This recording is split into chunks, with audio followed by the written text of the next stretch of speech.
I am holding. So you're probably watching this video because you've seen my Instagram story where I have the before and after.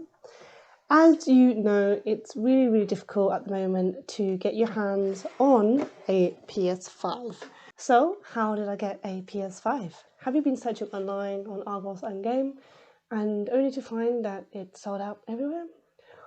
Or you're going on Facebook Marketplace and the prices are just twice as high? Well, what I did was I went on MSTV, so his channel I'll put on the information below. You can go on his YouTube and you can sign up to his alarm system. So MSTV is a live stock checker with the alarm. And what happened was at 2 AM, the alarm sounded and you just get up and buy it. Just a bit about the PS5.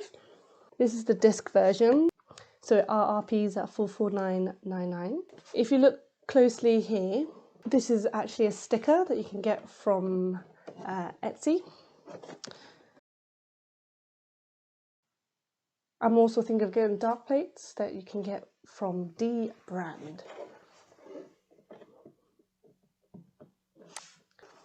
I ended up getting the PS5 through Argos, and you can collect or you can get it delivered. So that's all for the video today. If you have any questions, do let me know in the comments below and I'll see you next time. Bye!